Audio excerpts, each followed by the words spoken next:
Hello साथियों, नमस्कार। आप सभी का बहुत बहुत स्वागत है आपके अपने चैनल यूनिक डिबेट में।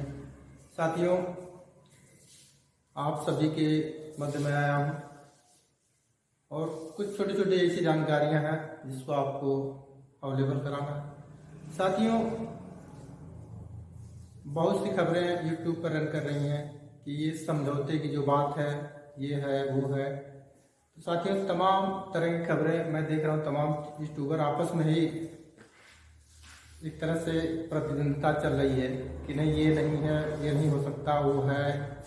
तो साथियों, देखिए, माननीय सर्वोच्च न्यायालय में बहुत से चैनल पे खबरें दिखाई जा रही है कि सेबी और सहारा के बीच समझौता हो रहा है, ऐसा नहीं हो सकता है। तो साथियों, हमको इन सब चीज़ों में बहुत ज़्यादा प्रेशर लेने की ज़रूरत नहीं है। हम तो ये कहते हैं, हो सकता है माननीय सर्वोच्च न्यायालय के सहयोग से ऐसा अगर होता है तो ज़्यादा बेटर है। कहीं कहीं से अगर बीच का रास्ता निकल जाता है तो हो सकता है हम सभी निवेशक साथियों का जल्दी काम हो जाए। लेकिन साथियों, बहुत से ऐसे साथी हैं, इस पर एक प्रतिद्वंदिता चल रही है कि नहीं, वो गलत बता रहे हैं, हम सही बता रहे हैं। देखिए साथियों, मैं तो ये चाहता हूँ सारे लोग, क्योंकि जमाकर्ता जो निवेशक साथी हैं उनके लिए काम हो रहा है। हम सभी लोग चाहते हैं कि हम सभी का पेमेंट हो जाए। और रह गई सहारा को, कुछ लोग गलत बताते हैं, कुछ लोग सरकार को गलत बताते हैं। देखिए, हमको भुगतान से मतलब है। कहीं न कहीं गलती तो जरूर हुई है जिसकी वजह से हम लोग इतने दिन से परेशान हैं। हम 13 करोड़ निवेशक, तो उसमें कहने की कोई बात नहीं है। लेकिन अगर ब्रांचों के माध्यम से भुगतान हो जाता है और ये सरलता से हो जाता है, हम तो कहते हैं माननीय सर्वोच्च न्यायालय की अगुवाई में अगर ये ब्रांचों की तरफ से ये पहल हो जाए, सहारा की तरफ से या फिर सरकार की तरफ से, और ब्रांचों के माध्यम से देख रेख में माननीय सर्वोच्च न्यायालय का भुगतान हो जाता है, तो हमको लगता है जो चीज़ सालों में नहीं हो पाया वो चीज़ कुछ महीनों में हो सकता है। तो हमको इस सब चीज़ पर जरूर सहमति बनानी चाहिए कि नहीं, हमारा भुगतान ब्रांचों से। और रहेगी, अगर हम ये मानते हैं माननीय सर्वोच्च न्यायालय जो भी आदेश देंगे उसका अक्षरतः पालन सहारा को या फिर सरकार को करना ही होगा, तो हमको इस चीज़ पर भी यकीन करना चाहिए कि अगर माननीय सर्वोच्च न्यायालय द्वारा ब्रांचों के माध्यम से भुगतान देने की प्रक्रिया पर सहमति बनाई जाती है या आदेश आता है तो वो कहीं न कहीं से गलत नहीं है। और हम सभी को उस चीज़ पर बहुत ज़्यादा परेशान होने की ज़रूरत नहीं है, बल्कि ये तो हमारे लिए बहुत सुविधाजनक हो जाएगा कि जो लोग जहाँ पैसा जमा किए हैं अगर वहाँ से लेने का काम करेंगे, वहाँ से उनको अवेलेबल हो जाता है मेच्योरिटी मिलना, तो कहीं न कहीं से हम सभी को ये राहत होगी कि हमको डिफेंसिस के खतरे से बचना होगा, बच सकते हैं आराम से, और आराम से हमारा वेरिफिकेशन हो जाएगा और बहुत जल्द हमारा भुगतान, जो चीज़ें सालों लग सकता है वो चीज़ कुछ महीने हो सकता है। साथ में इस चीज़ पर पहल करनी ही चाहिए कि हमारा भुगतान सहारा की ब्रांचों से हो, क्योंकि हमने वही जमा किया है और सहारा की लगभग 5000 से ज़्यादा ब्रांचें हैं। तो जहाँ 5000 से ज़्यादा ब्रांच है, अगर हम कुछ सेंटर अवेलेबल करवाते हैं, जैसे आज के समय में सिर्फ एक पोर्टल है और पोर्टल पे इतनी खामियां आ जाती हैं, चाहे वो गलती किसी की भी हो, कि आज लगभग 2 साल होने जा रहा है और भुगतान में कुछ लोगों का हुआ है और कुछ परसेंट में हुआ है साथियों। और इस ढंग से तो हमको लगता है कई बरस लग जाएंगे और भुगतान नहीं हो पाएगा। तो सिर्फ एक विकल्प है कि अगर भुगतान ब्रांचों के माध्यम से होता है तो वो पूरी संपूर्ण भुगतान हो सकता है। तो साथियों, हमको इस पर भी पहल बनानी चाहिए। और साथियों, देखिए, जो 3, 4, 5 सितंबर की सुनवाई थी उसमें माननीय सर्वोच्च न्यायालय के द्वारा यह आदेशित किया गया था कि 10,000 करोड़ जमा करिए, जिस आदेश के अकॉर्डिंग 28 दिन में 1,000 करोड़ जमा करना था सहारा को, और अगले 1 महीने में उनको एग्रीमेंट फाइनल करके देना था कि किस कंपनी से क्या है, कैसे आप रणनीति बनाते हैं वो चीज़। और उसमें सेबी को भी ये कहा गया था कि आप लोग जो एक तरफ सहारा बोल रहे थे कि नहीं, हमने 17,000 के लगभग 17,000 करोड़ या जो जमा किया है और हमको 24,076 करोड़ ही लगभग देना था, लेकिन सेबी के अकॉर्डिंग वो 25,000 समथिंग करोड़ देना था, 700 कुछ करोड़। तो साथियों, ये उनका मामला था, तो हो सकता है इस पर भी समझौते की बात हो रही हो। तो कहीं न कहीं से हमको इसको बहुत ज़्यादा डीप में जाने की जरूरत नहीं है, वो सहारा और सेबी के बीच की बातें हैं और माननीय सर्वोच्च न्यायालय ने आदेशित किया था। आप लोग बैठ के इसको देख लीजिए, हो सकता है वही समझौते की बात चल रही हो। लेकिन बहुत से यूट्यूबर साथी एक दूसरे पर टच करने पर तुल रहे हैं कि नहीं, ये ऐसा हो ही नहीं सकता है। क्यों नहीं, ये भी समझौते की बात है। अगर ये आपस में तालमेल बन जाता, जो एक्चुअल अमाउंट है, जो सहारा और सेबी के बीच की बातें हैं, एस्क्रो अकाउंट है सारा, उससे भी के बीच की बातें हैं, वो लोग इसको क्लियर कर लें कि एक्चुअल में कितना अमाउंट जमा है और कितना जमा करना है। तो साथियों हो सकता है उस पर हो, लेकिन हमको इस पर बहुत ज़्यादा परेशान होने की जरूरत नहीं है। और हमको किसी पर टिप्पणी करने की, लोग बताते हैं ना कि सहारा के माध्यम से होगा तो सहारा ये नहीं पेमेंट करेगी, वो नहीं करेगी। अब तक नहीं की, वो तो सब लोग जानते हैं, लेकिन अगर आदेश होगा माननीय सर्वोच्च न्यायालय का तो क्यों नहीं करेंगे, कहाँ जाएंगे। तो साथियों इस चीज़ पे मैं बहुत ज़्यादा बहस नहीं करना चाहता, लेकिन हमको इस चीज़ से बचना चाहिए। सारे साथी हैं, सारे लोग चाहते हैं कि नहीं हम सभी का भुगतान हो जाए, तो हमको बहुत ज़्यादा इस पर टीका टिप्पणी नहीं करनी चाहिए। आने वाले समय में क्योंकि अब 11 और 12 कल और परसों 2 दिन की बात है, 2 दिन में पता चल जाएगा कि क्या हो रहा है या कैसे क्या होने जा रहा है। और यकीन मानिए जो डेट टल गई थी वो पड़ गई, ये हमारे लिए बहुत बड़ी खबर है।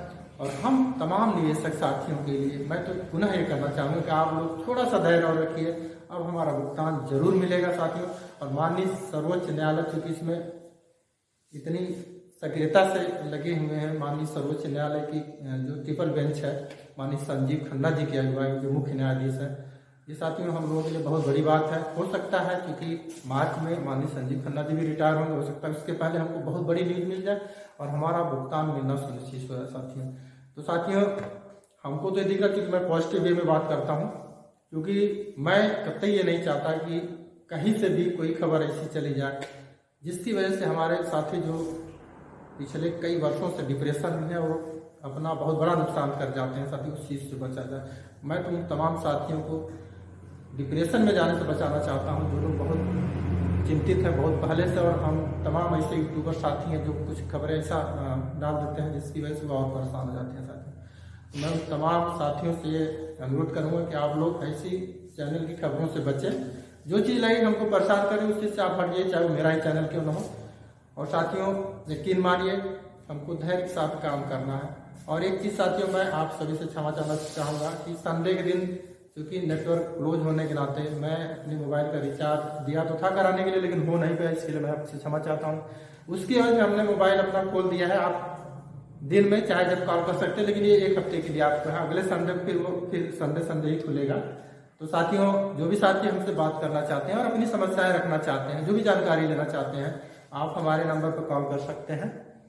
और साथियों मेरा नंबर है 9984 44 32 11 साथियों। और साथियों आप लोग थोड़ा सा और धैर्य रखिए, क्योंकि अब हम जहाँ तक हम एनालिसिस किए, हम जहाँ तक तमाम अधिकारियों से बात की है सहारा से रिलेटेड, अब ये लगने लगा कि बहुत कुछ चल रहा है जो आपको अगले कुछ दिनों में दिखेगा साथियों। और 11 और 12 मतलब कल और परसों की जो डेट है वो हमारे लिए एक अहम डेट है, और हो न हो इस 2 डेटों को हमको बहुत कुछ देखने के लिए मिल जाए साथियों। तो अब हमारा भुगतान मिलने के काफ़ी करीब है, हम तो यही मान के चलते हैं माननीय सर्वोच्च न्यायालय की अगुवाई में ये भुगतान हो। और एक पोर्टल के अलावा एक विकल्प, मैं ये नहीं कहता कि सारा एक ब्रांचें ही हो, लेकिन एक ऐसा विकल्प दिया जाए जिससे कि हम सभी साथियों का थोड़ा सा कम दिन में, क्योंकि हम लोग इतना झेल चुके हैं कि अब क्षमता नहीं रह गई है कि किसी तरह से अपना खर्चा चलाया जाए। तो साथियों जितनी जल्दी हो सके अगर हमारा भुगतान मिल जाए तो हम आभारी रहेंगे माननीय सर्वोच्च न्यायालय का। और साथियों आप सभी को एक बार पुनः ये चीज़ कहते हुए कि आप सभी साथी धैर्य बना के रखिए, क्योंकि मैं बार बार कहता हूँ, बहुत से साथी कमेंट भी करते हैं कि कितना धैर्य रखा जाए। तो साथियों ये तो मैं नहीं करता, लेकिन ये जरूर कहता हूँ कि आपने बहुत धैर्य रखा, जिसको शब्दों में बयान करना कहीं से भी उचित नहीं है, लेकिन इतना जरूर कहूँगा थोड़ा सा धैर्य और रखिए। हो सकता है 2 दिन में ही कुछ हम सभी को दिखने लगेगा, आने वाले कब या कहाँ तक जाते जाते हमारा भुगतान हो जाएगा साथियों। और यकीन मानिए कि सहारा की तरफ से अगर एक पहल हो जाती है, अगर उनको फिर से वो करना है, तो साथी बहुत से साथी ऐसा बोलते हैं ना कि सहारा अगर फिर से पैसा लेगी। देखिए साथी कोई भी है कंपनी, अगर हम पैसा देंगे तो कोई जबरदस्ती नहीं ले पाएगा। हम ये कहते हैं अगर हमारा भुगतान हो जाता है, अगर हम जमा नहीं करेंगे कोई आपसे जबरदस्ती नहीं पैसा ले पाएगा, वो अलग की बात है। और जब हम जमा करेंगे तभी होगा, उसमें हमारा भी स्वार्थ कहीं कहीं रहा है। लेकिन साथियों हम सभी ने इतना नहीं समझा कि इतना हमको झेलना पड़ेगा, नहीं तो भाई उसके लिए तो सोचना ही पड़ता। और पोर्टल की रह गई बात, पोर्टल में अभी कोई करेक्शन फिलहाल सामने नहीं आया है, वही है जो पुराना था और वही खामियां हैं जो पहले की चली आ रही है। तो साथियों पोर्टल हमारे लिए उचित सलूशन हो ही नहीं सकता भुगतान का, इसके लिए कोई और विकल्प या फिर सहारा की ब्रांचों के माध्यम से माननीय सर्वोच्च न्यायालय की देखरेख में ही पेमेंट हो तो ज़्यादा बेटर रहेगा साथियों।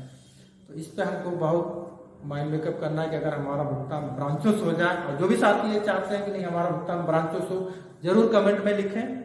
और साथ ही अगर जिन साथियों को हमारे व्हाट्सएप से जुड़ना है वो साथी अपना व्हाट्सएप के लिए अपना कमेंट में नंबर छोड़ सकते हैं और उनका एक व्हाट्सएप ग्रुप में जोड़ दिया जाएगा, जिससे उनको खबरें जो आती हैं कुछ न कुछ उनको उस व्हाट्सएप के माध्यम से भी भेजा जाएगा साथी।